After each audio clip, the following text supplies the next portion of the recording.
வணக்கம்ப்பா. ஜனனி ஹோம்மேடில் இன்றைக்கி கருவேப்பிலை துவையல் எப்படி செய்கிறதுன்னு பார்க்க போகிறோம். நம்ம சேனலை சப்ஸ்கிரைப் பண்ணாதவங்க சப்ஸ்கிரைப் பண்ணிக்கிறோங்க. என்னங்கிறத பார்ப்போம் வாங்க வீடியோக்குள்ளே. கருவேப்பிலை துவையலுக்கு தேவையானது என்னங்கிறது பார்ப்போம். நிறைய ஒரு கைப்பிடி அளவு அழுத்தி பிடிச்சா கைப்பிடி அளவுக்கு கருவேப்பிலை, தக்காளி ஒரு தக்காளி மீடியம் சைஸு, ஒரு மீடியம் சைஸ் பெரிய வெங்காயம், சின்ன மூடி தேங்காய், ஒரு மூடி தேங்காய் துருவலில் வச்சுருக்கேன், 3 பெரிய மிளகா, காஞ்ச மிளகா 3, சின்ன சைஸு சின்ன நெல்லிக்காய் அளவு சைஸ் புளி, தேவையான உப்பு, 2 டீஸ்பூன் வந்து உளுந்து. இது நல்லா பிள்ளைகளுக்கு செஞ்சு கொடுங்கப்பா, முடி வளர்ச்சி. முதல்ல கருவேப்பிலையை எண்ணெயில் ஒரு கிண்டிக்கிறோம்.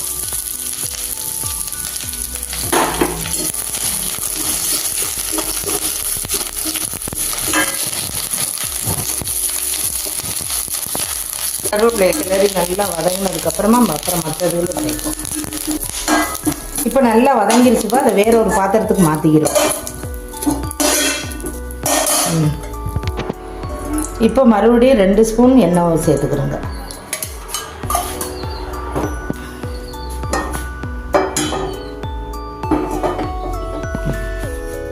எண்ணெய் சூடானதும் 2 ஸ்பூன் உளுந்து,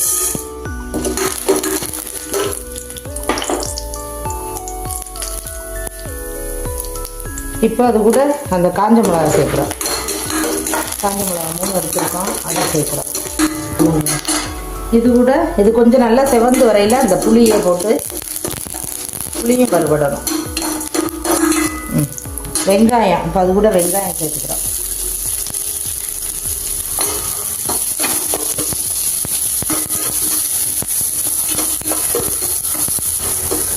புளியை போட்டு அதை புளியை தனியாக எடுத்து வச்சுக்கணும். இப்போ வெங்காயம் நல்லா வதங்கணும்.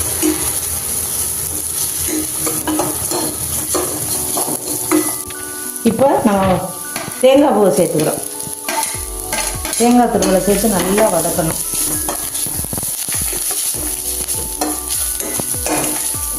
தேங்காய் இப்போ நல்லா வதங்கிருச்சு. அடுத்து தக்காளி சேர்க்குறோம்.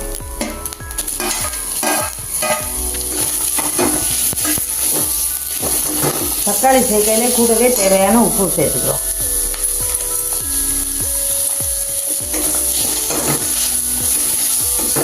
இப்போ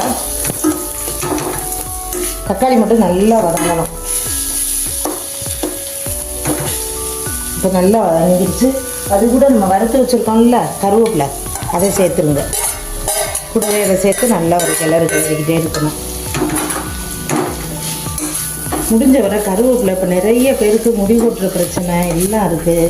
கருவேப்பிலையை சாப்பாட்டில் நிறைய சேர்த்துக்கிறணும். பிள்ளைய ஒதுக்கி வச்சுருவாங்க. அதுக்காக இப்படி செஞ்சு கொடுத்தோம்னா நம்மளுக்கு எல்லாருக்குமே அது நல்ல தேவையான சத்து கிடச்சிடும். நீ அடுத்து ஒரு வீடியோவில் கருவேப்பிலை பொடி எப்படி செய்கிறதுன்னு, இட்லி பொடி யாருமே இதுவரை சொல்லாதது அம்மா செய்வாங்க. சின்ன பிள்ளைல ரொம்ப எல்லாருமே விரும்பி சாப்பிட்ற ஒரு பொடி. அதை அடுத்த வீடியோவில் பார்ப்போம். முடிஞ்ச வரை சமையலில் ஆரோக்கியமாக இருக்கிற மாதிரி பார்த்துக்கிறோங்க. டேஸ்ட்டுக்காகவும் இதுக்காகவும் கண்டதையும் சேர்க்கக்கூடாது. நம்ம முடிஞ்ச வரை நம்ம முன்னோர்கள் எப்படி பண்ணாலோ அதிலிருந்து அதே மாதிரி செய்கிற மாதிரி பார்த்துக்கணும். அப்போ தான் கொஞ்சம் ஆரோக்கியமாக இருக்கலாம். வகை வகையாக சாப்பிடணுங்கிறதுக்காக எதையும் தண்ணி ரொம்ப பிள்ளைகளுக்கு கொடுக்காதீங்க. பாருங்கப்பா, சூப்பராக இருக்கும். இப்போ கருவேப்பிலை துவையல் ரெடி ஆயிடுச்சுப்பா. ஆற வச்சு மிக்சியில் அரைச்சிக்கிறோம். அரைச்சிக்கிட்டா இட்லி, தோசை, சாதம், முக்கியமாக புளியோதரை, லெமன் சாதம் அதுகளுக்கு ரொம்ப டேஸ்ட்டாக இருக்கும். இப்போ மிக்சியில் அரைச்சி எடுத்துகிட்டப்பா துவையலை. சாப்பிட்டு பார்த்துட்டு சொல்லுங்கள். ரொம்ப டேஸ்ட்டாக இருக்கும், உடம்புக்கு ரொம்ப நல்லது. வாரத்தில் 2 குறைஞ்சது ரொம்ப கம்மியாக யோசிச்சாலும் 2 தடவையாவது இதை செஞ்சு சாப்பிடுங்க. பிள்ளைகளுக்கும் கொடுங்க. ரொம்ப ஆரோக்கியமானது, முடிக்கு ரொம்ப நல்லது.